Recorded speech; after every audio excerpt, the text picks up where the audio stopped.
मैं दावा करता हूं आपकी लाइफ में भी आपको नीचा दिखाने वाले, आपकी ईमानदारी का, आपकी मेहनत का मजाक उड़ाने वाले, आपके माता पिता की मजबूरी पर हंसने वाले, आपकी तरक्की से जलने वाले, आपकी सफलता में टांग अड़ाने वाले, आपका हौसला तोड़ने वाले जरूर होंगे।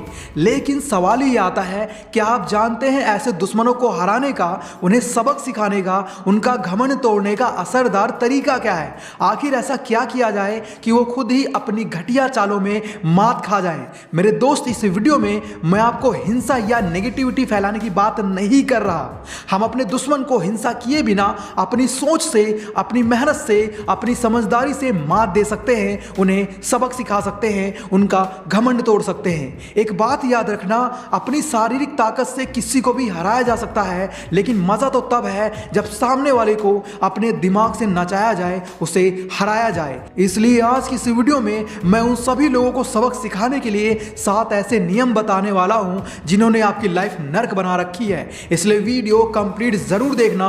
आज के बाद आपका दुश्मन आपसे कोसों दूर रहेगा, यह मेरा दावा है। So let's start the video. अपने दुश्मन को हराने का सबसे पहला नियम है धैर्य रखा जाए, संयम से काम लिया जाए। आपने देखा होगा, जब किसी से पंगा होता है तो सामने वाला इंसान हमें गुस्सा दिलाने के लिए, हमारा धैर्य खत्म करने के लिए हमें उकसाता है और कहता है, अगर अपनी माँ का दूध पिया हो तो हाथ लगा के दिखा, एक बाप की औलाद है तो हाथ लगा के दिखा, मर्द है तो मार के देख। वो ऐसा इसलिए कहते हैं ताकि आपके धैर्य को तोड़ सके और आपको किसी मुसीबत में फंसा सके। ऐसी बातों से जो इंसान खुद पर कंट्रोल नहीं रख सकता, वो इंसान कभी भी सफल नहीं हो सकता। भले ही आपका दुश्मन आपसे कमजोर हो, लेकिन फिर भी आपको कभी भी उसकी बातों में आकर कोई भी कदम नहीं उठाना है, क्योंकि कीचड़ में हाथ डालोगे तो वो कीचड़ आपके घर तक भी पहुंच जाएगा। ऐसी सिचुएशन में आप अपने मन को शांत रखने की कोशिश करें और अपने लक्ष्य के बारे में सोचें। क्या आपको भी किसी ने लड़ने के लिए उकसाने की कोशिश की है? तो कमेंट बॉक्स में यस जरूर लिखें। दूसरा नियम है, अपने दुश्मन को मात देना है तो उसे हराने से ज्यादा उसे कमजोर करने के बारे में सोचो। एक चलती हुई कार को हम अपने हाथों से नहीं रोक सकते, क्योंकि कार की ताकत हमारी शारीरिक ताकत से बहुत ज्यादा होती है। लेकिन अगर हम उस कार का एक पहिया खोल दें तो कार अपनी जगह से हिल भी नहीं पाएगी।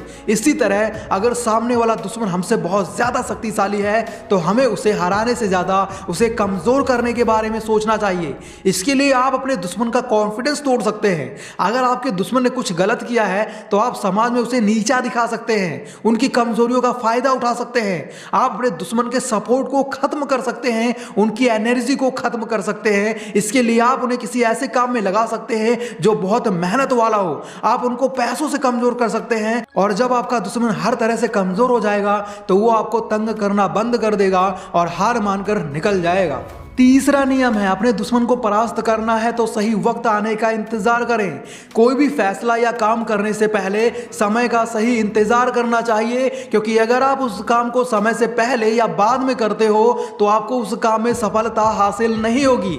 उदाहरण के लिए, अगर एक शेर दूर से ही हिरन के पीछे दौड़ पड़ता है तो हिरन भाग जाएगा, और अगर शेर शांति से बैठा रहता है तब भी हिरन भाग जाएगा। इसके लिए शेर को सही मौके का इंतजार करना होगा, तभी वो हिरन का शिकार कर सकता है। इसी तरह आपको अपने दुश्मन को परास्त करने के लिए सही समय का इंतजार करना चाहिए, क्योंकि सही समय का इंतजार करने से आपको अपनी योजना बनाने का समय मिल जाता है। सही वक्त आने पर आपको अपने दुश्मन की कमजोरी का पता चलता है। सही वक्त आने का इंतजार करने से आपको अपनी ताकत बढ़ाने का मौका मिलता है, और सही समय का इंतजार करने से आपकी जीत की संभावना बढ़ जाती है। इसलिए अपने दुश्मन को परास्त करना है तो सही समय का इंतजार करो। चौथा नियम है, अगर आप अपने किसी भी दुश्मन को परास्त करना चाहते हैं तो उसकी कमजोरी का पता लगाइए, क्योंकि दुश्मन की कमजोरी आपके लिए ताकत साबित होगी।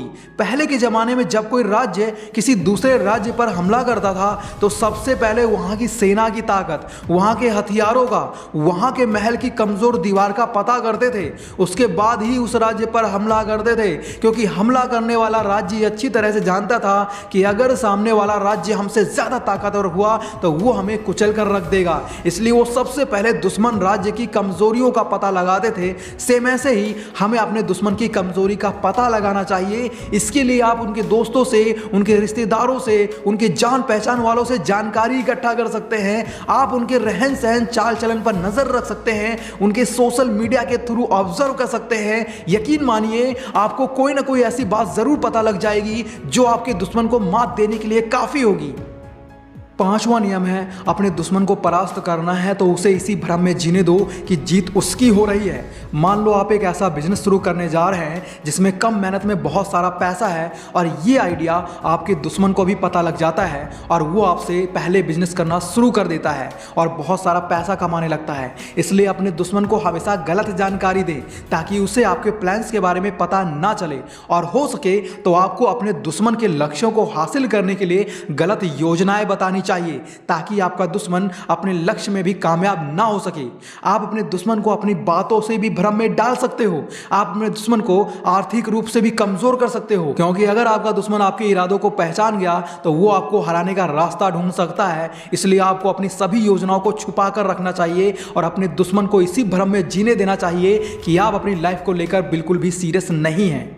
छठा नियम है, अपने दुश्मन को परास्त करना चाहते हो तो भले ही आप कितने भी 30 मार्का हो, कितने भी पैसे वाले हो, कितनी ही पहुंच वाले हो, अपने दुश्मन को किसी भी हाल में नजरअंदाज नहीं करना चाहिए। एक शेर एक भेड़िए से बहुत ताकतवर होता है, इसलिए शेर रोज एक भेड़िए का बड़े आराम से शिकार कर लेता था। धीरे धीरे शेर के मन में लालच पैदा होने लगा। उसने सोचा क्यों ना मैं पूरे भेड़ियों के ग्रुप को ही अपना शिकार बना लूं। शेर अकेला ही भेड़ियों के ग्रुप पर हमला कर देता है। जैसे ही शेर हमला करता है, भेड़ियों का ग्रुप शेर को नोच नोच कर खा जाता है।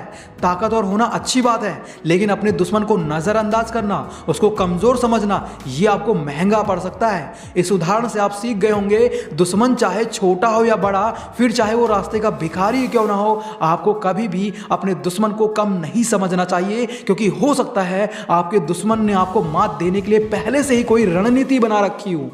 सातवां नियम है, आप अपने दुश्मन को तभी हरा सकते हैं जब आपके मन से अपने दुश्मन का डर दूर हो जाए। मान लो आप मैथ में कमजोर हो, ऐसे में आपको हर फॉर्मूले, हर सवाल से डर लगता होगा और आपको ये तब तक लगेगा जब तक आप उन सवालों को हल करना सीख न लो। इसलिए सबसे पहले अपने मन के डर को दूर करो, तभी आप उस काम में सफल हो सकते हो। हमें अपने बाहरी दुश्मनों से पहले अपने अंदर के डर और असुरक्षा को हराना चाहिए, क्योंकि आपका दुश्मन आपको बर्बाद करे या ना करे, लेकिन आप अपने दुश्मन के डर से चिंता, तनाव और बर्बादी में जरूर पड़ जाओगे। याद रखो, आपकी असली जीत तब होती है जब आप अपनी एनर्जी और अपना टाइम अपने लक्ष्य को पाने में लगाते हो, ना कि अपने दुश्मन को हराने में। और आपके मन से आपके दुश्मन का डर तभी दूर होगा जब आप अपने दुश्मन के बारे में छोटी से छोटी बात जानते होंगे। और अंत में आप सभी से बस इतना ही कहना चाहूँगा, कभी कभी जाने अनजाने में किसी से दुश्मनी हो जाती है तो कभी कभी हम जानबूझकर दुश्मनी कर बैठते हैं, और दोनों ही चीज़ें गलत हैं, क्योंकि दुश्मनी सिर्फ बर्बादी लाती है। इसलिए जहाँ तक हो सके दुश्मनी खत्म कर देना ही बुद्धिमानी होती है। अगर वीडियो पसंद आया हो तो वीडियो को लाइक और चैनल को सब्सक्राइब ज़रूर कर लेना। साथ ही इस वीडियो को अपने दोस्तों के साथ, अपने फैमिली मेम्बर्स के साथ ज़रूर शेयर करें। बाकी यार, अगर आप लोग इस वीडियो का फर्स्ट पार्ट देखना चाहते हो तो लेफ्ट वाली वीडियो देखो, और पैसा कमाना चाहते हो तो राइट वाली वीडियो देखो। Thanks for watching, love you all.